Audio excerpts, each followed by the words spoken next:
Hi, and thanks for logging on to the Daily Dvar. And here's a brand new halacha for you, and it's for Friday, the 17th day of June. Here we go.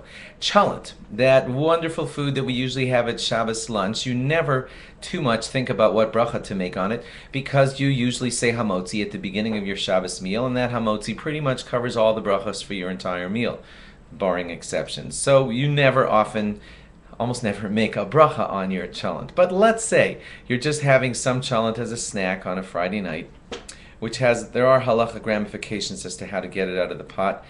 That's a whole nother deal. Sometimes you'll have it as leftovers on Sunday night. So what bracha do you make on chalent?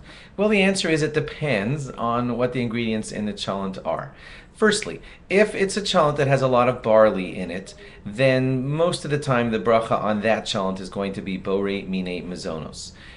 Barley is a mazonos. Usually in any chalent that has barley, barley is the main thing. You taste it. It's not just a pasty filler, but it's adding its own barley taste to it. And mazonos kind of overrides all the other ingredients in the chalent, and you would make a borei mine mazonos on the barley chalent. That's usually the law. And then you would make an al hamichya at the end of eating that barley chalent. But there are some chalents made without barley, so what would you do with them? Well, they would probably consist of beans and potatoes and a little bit of meat.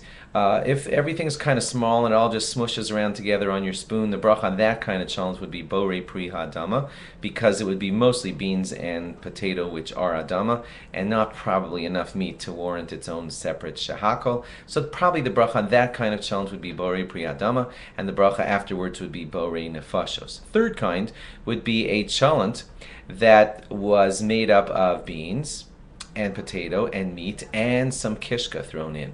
Now, when kishka is in a chalent, if you don't know what kishka is, consult anybody who knows kishka. It's delicious. If kishka is thrown into your chalent, usually it's not mixed in throughout, but it's its own like little chunks here and there. So what you would probably have to do is make a separate bracha of borei mine mazonos on the chalent, on the kishka, I mean, and then a separate bracha of adama on the rest of the chalent.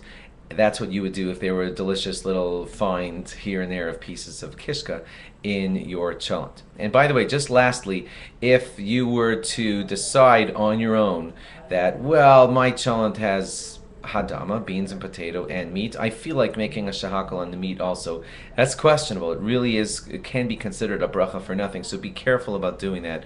A hadama chalent, beans, potato and meat, often is just a hadama, period, and don't make brachas for nothing. That's God's name in vain, and you don't want to mess with that. Thanks for logging on. Have a great Shabbos. Log on again after Shabbos for more. Bye-bye.